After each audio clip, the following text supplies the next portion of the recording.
هنعمل مع بعض النهاردة المحشي بأسراره وبتكاته وحاجات كده بسيطة، لكن هتفرق كتير جدا في طعم المحشي ولونه، وازاي يكون متحيق من جوه، وكمان الخلطة بتاعته تكون لونها احمر وجميل.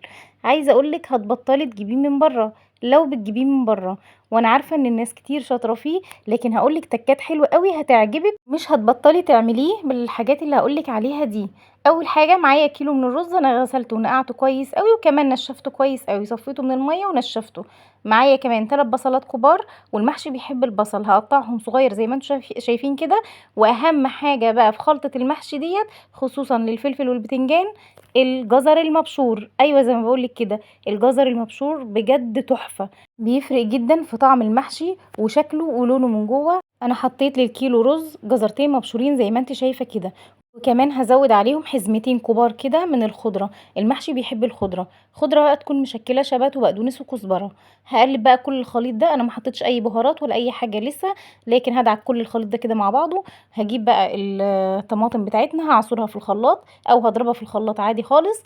وفي حلة على النار معلقتين كده من السمنة البلدي ومعلقتين كبار كده من الزيت، هنزل عليهم على طول بالطماطم بتاعتنا، حوالي لتر من الطماطم المعصورة في الخلاط بس. وبعد لما تتسبك خالص على مهلها على نار هادية، هنزل بقى عليها بكل التوابل اللي انت عايزة تحطيها، ملح وفلفل وكزبرة وكمون وسبع بهارات، دول اساسي معاكي، وبعدين زودي زي ما انت عايزة. هجيب بقى هنا البتنجان بتاعنا زي ما انت شايفة كده، طبعا انت بتختاريه زي ما تحبيه، انا بحبه كده وسط، ما بحبهوش صغير وما بحبهوش كبير. هنقور بقى البتنجان بتاعنا وهنغسله، كمان الفلفل نفس النظام. وهنبدأ بقى نجهز الخلطة بتاعتنا للمحشي زي ما انتم شايفين كده. هبتدي احط الحلة زي ما انت شايفة كده، هوارب الحلة كده او همايل الحلة عشان انا عايزة صوابع المحشي بتاعتي تكون واقفة.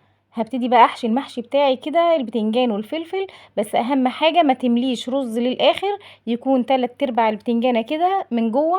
وهتبدأي تتكي عليهم بحيث ان هو ما يكونش الرز مكتوم كده من جوه او مضغوط. اوعي تضغطي على الرز كده من جوه. شايفة حباية المحشي بتاعتي مهوية جدا جدا، وفي مساحة لما الرز يستوي تلاقي مكان ان هو يستوي فيها، ما تكونش مقفولة للاخر خالص.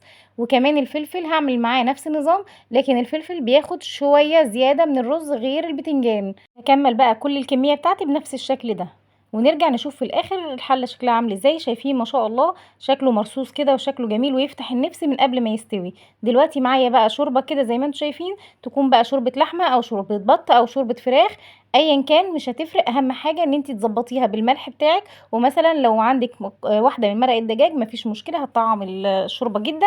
هنبتدي بقى نسقي المحشي بتاعنا بالشوربه بتاعتنا، يكون نص البتنجان لحد لما يوصل لنص البتنجان زي ما انت شايفه كده، على نار عاليه لحد بس لما المحشي بتاعنا يغلي.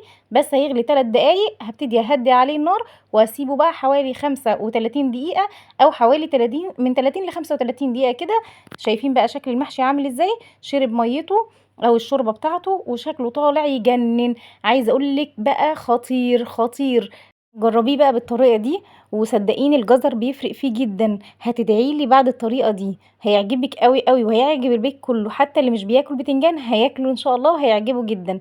هنبتدي بقى نرص الطبق بتاعنا، وزي ما دايما بنقول العين بتاكل قبل الفم يا جماعه، فلازم نقدم الاكل بتاعنا بشكل جميل. لو لسه بقى ما اشتركتيش لحد دلوقتي، انزلي فعلي زر الجرس عشان يوصلك كل جديد بنقدمه، وان شاء الله هتستفادي من كل حاجه بنقدمها. بتمنى بقى تجربي الطريقه دي وتبعتيلي في التعليقات وتقوليلي. انا بقى في اليوم ده كنت عامله فراخ كده زي ما انتم شايفين، بس سلقتها وحطيتها في الفرن مع شويه صلصه وخلاص كده اخدت وش وكانت حلوه جدا. هنبتدي بقى نفتح كده ونشوف العظمه بقى اللي جوه. شايفين؟